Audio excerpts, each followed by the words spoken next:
everyone, all the audience. Welcome to the Joyful Leader channel. And also, the Joyful Leader is aiming to bring more joyful leaders to this program, and especially people who are in the leadership areas to share more of their journeys and the experiences so that they can bring more out from you, the joyful leaders, in you guys as well. So today, I'm very honored to introduce a very special guest speaker to our program. And she's a very young and successful leader, as you can tell. She's pretty as well. And she's a senior vice president of sales. And, she's surrounded by and, with extraordinary leaders across the globe as well, who had huge passion for the young professionals. So who has just wrote a book, and that is called The Dear Monsters. Guys, as you can see, I'm holding this book with me. And let's welcome Helena Zikova from Vienna, Austria. Almost said Australia, guys. Welcome. Hi, Christy. Great to be here with you today. Thanks for coming. Thanks for your time. Absolutely. It's a pleasure. Awesome. So first of all, Helena, I would really love you to introduce yourself to the audience. I have just had a brief one, so I appreciate that. Thank you. Thanks, Christy. So as you said very nicely, I wear multiple hats. So I'm an SVP of sales in a Fortune 500 company. I'm an author. I'm a mentor for young professionals. And now I'm also a blogger and many, many other things. Wow. It's a great honor to have you here, Helena. And how about you tell us a little bit about your book? I mean, this book is really awesome, and especially it's quite different. Can you just give us a little bit about, this book to those who haven't grabbed your copies yet? Thank you. Perfect. Well, I love that you have a copy. I have it too. So as you can see here, the book is called Dear Monsters. It's not the usual title for a book about leadership, but it is actually a book about leadership, especially targeted at younger professionals. So I'm looking at the group of millennials and Gen Zers, so those generations, because I discovered that there was a gap on the market. I myself am a millennial, and I've read a lot of books about leadership. I've realized that most of them are written by people that belong to the older generation. And that's why I wanted to change that. I wanted to give some more relevant examples for younger people. And I just wanted to show them and help them how to become better leaders faster. So through stories and through my personal experience, I write this book and I give them access to the new age leadership formula. That's how I call it, which is the leadership 2.0, that new upgraded kind of leadership that will bring us to the future, that will help us save global problems, social issues, and I don't know, maybe save the planet too. Wow, sounds very, very great. And I love that your heart, you are having these big goals, and especially as you're representing these generations as well. And these generations are our future, and they're the leaders. They are the leaders in May. They're actually the leaders already, I would say. Like you, you're a very young leader, and which is really impressive. That I remember some stories you share on your book that you became, when you were only 26 and you already became like a very senior roles. How about you speak a little bit more about that story with the audience? They would love to hear about it. Thank you. Absolutely. Yeah. Well, that's one of my favorite stories in the book. It's actually how the book starts. I am 26 years old and I'm sitting in a conference room and I'm being interviewed for a senior role, for a leadership role. And I also want to say I got invited to this interview because they screened me, they found me via LinkedIn, and they invited me there. So we were having an amazing conversation with a hiring manager and with HR. And then at one point, my age popped up. And I told them I was 26. And then suddenly the hiring manager just jumps off his chair and says, no, we could never give you this role. I didn't know you were that young. And I was, a little bit shocked. So I tried to give him some pushback, right? And I said, well, how come my CV looked like I'm perfectly qualified for the role? I went through all the screenings. And now you say that this role is not for me. And he said, no, listen, I'm more than happy to offer you a role on the team because I really like you. I'm very impressed by everything that you've just told me. Just not the leadership role. And of course, I was pushing back and I was going back and forth with him because I can be very difficult, I think, as most millennials can. And then at one point he said, oh my goodness, you young people, you're such, and I said, well, such what? Are we monsters? And he said, yeah, monsters. I like that. And that was the moment for me. That was actually the real defining moment where I made a decision or a declaration even that I want to reframe and reclaim the term monster. And it's also what inspired me to write the book, Dear Monsters. Wow, that's a very powerful story. I mean, it's just one moment that in your life, but it's actually reflecting many of the other monsters, as you mentioned on your book as well. They're suffering that, bias. People just, just because of your age, and they say, oh, you are millennials, whatever you are, and they start to, push back, or they start feel like you should be, because you're too young, you should stay on their, just the team role rather than the leadership role. But you know what? Everybody can be the leader, and it doesn't matter about their age or, I had many experiences as well in the leadership that I was actually very similar to you, that I'm always the youngest one as well. People still start to share, that kind of feeling, looking you like you're just a young girl. How can you do this and whatever? But they're still impressed by what I can achieve. So I guess what we're trying to tell all the audience here, especially for the younger generations like us, well, probably I'm older than you. What I'm trying to say here is we should encourage them. Look at Helena. She's such an inspiration. And if she can do it, you guys can do it as well. So thank you so much for sharing that story. Now I have the next question for you is, where do we stand as a millennial generation in terms of leadership potential? How do you think about that aspect? Thank you. Yeah, so looking at that, it's very interesting. And I don't know, Christy, if you've ever heard of the Flynn effect. So the Flynn effect is the explanation for the upwards drift in IQ test scores between generations. And every decade, the generation scores 10 percentage points higher than the previous decade in IQ tests.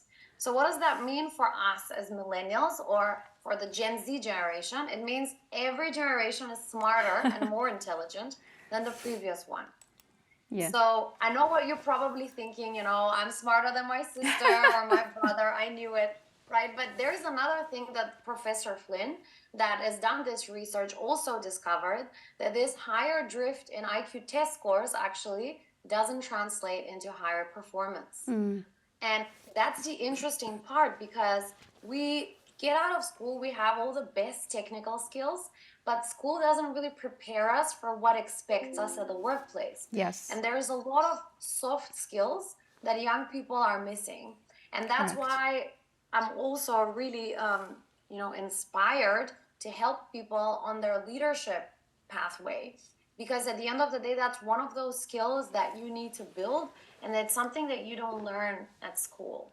That's very true. And it's all about the experience as well. I guess your journey is based on what you were very courageous to always accept challenges. And, the other thing is you're very courageous to push back, which I love that kind of attitude. That's not really a bad attitude, because sometimes people will misunderstand when say, hey, no, I don't agree with you. Doesn't mean you are rude. It just means that you have an opinion to share. And I think we need that, because every generation has something that they can learn from, and including the next generations as well. So like you said, they have their better IQ, right? So there is something that definitely we should learn from the new generations as well. So thank you for raising up. I love that story. It's really interesting. You're really knowledgeable, Helena, and trust me, again, I'm impressed already. I don't want to talk about your age, but I'm really impressed based on how old you are right now and your achievements. It's really, really good. Well done. So the next question. At least I'm not 26 anymore. For me, when I read the book, I feel like you're still 26, but you look like 26 anyway. So the next questions I've got here is being impatient generation, right? Like because you were younger, like the parents always, because everything comes so easily. It's not your fault, right? It's just the environment is like that. So how do we deal with older generations, generations linger in their workforce, like,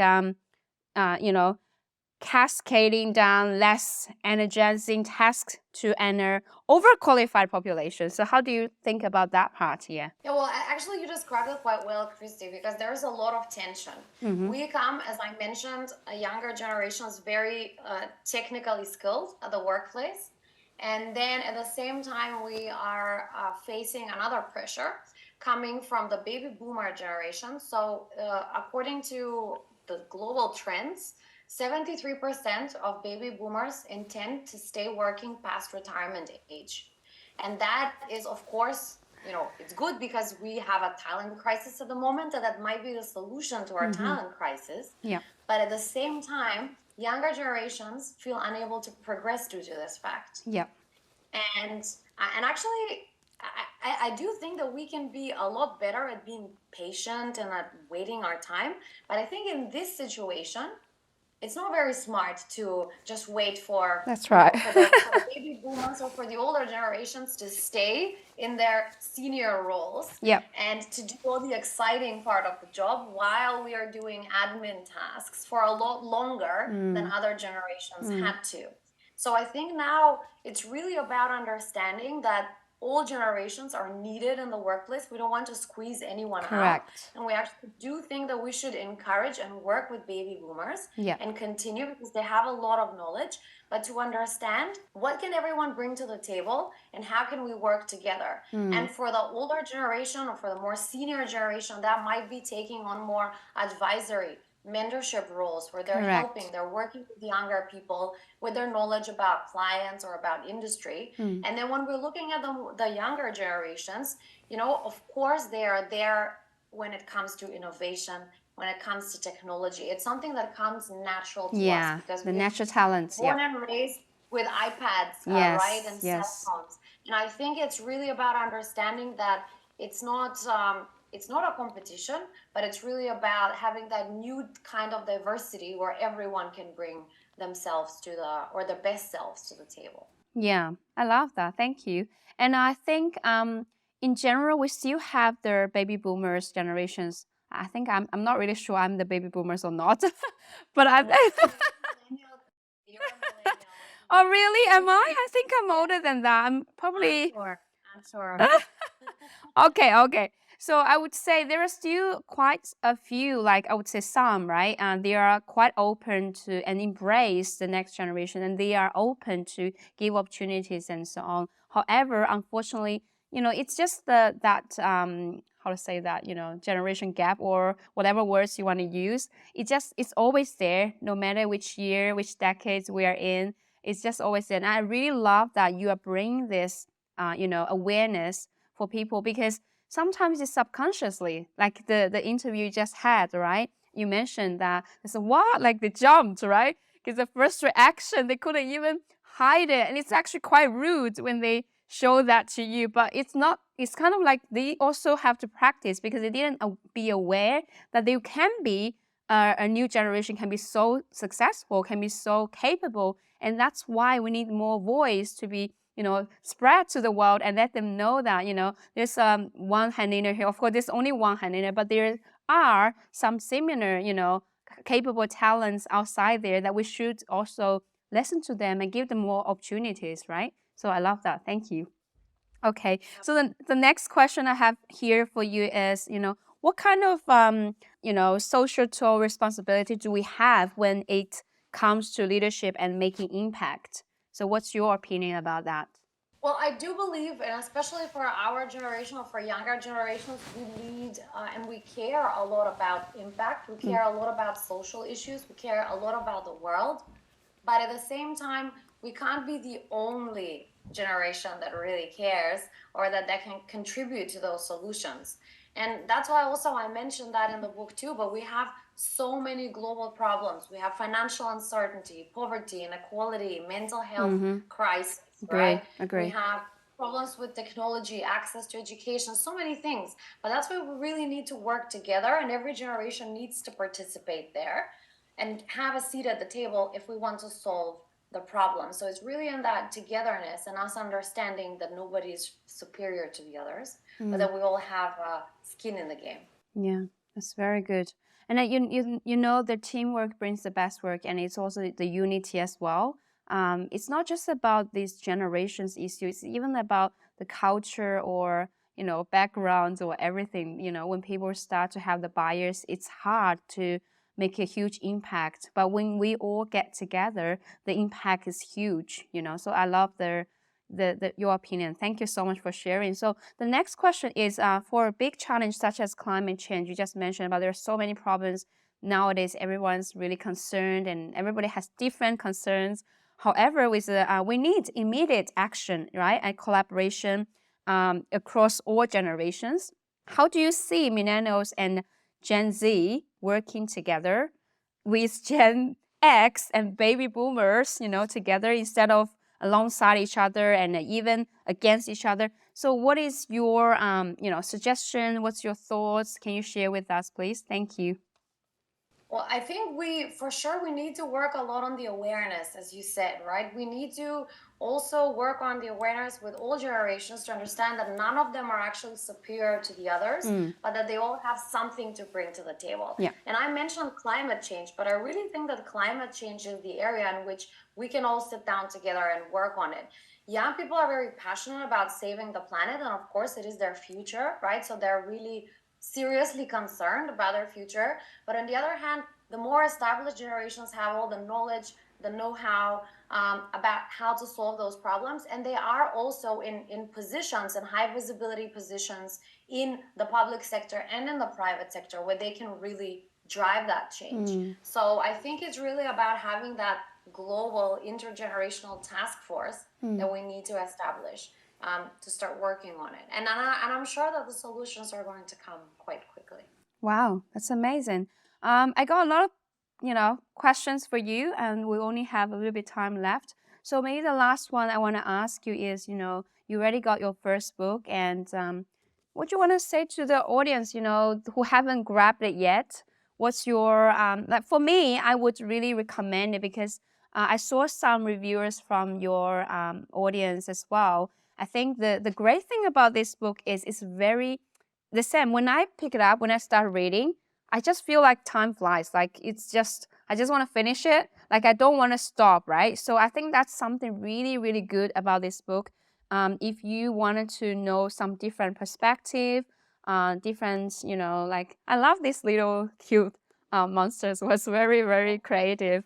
So yeah, that's my calling to all the audience who haven't purchased this book. Make sure you grab one. And what do you want to say to your audience, Helena? Well, absolutely. Well, I would say, as you mentioned, Christy, what is different about this book is that it's actually written for young people, but also for seasoned leaders that understand that it might be time to start doing things differently. And I tried to write it like a novel. So expect that there is a lot of dialogue, there are a lot of stories, and a lot of leadership concepts that are then put into practice. So you can really see how it works.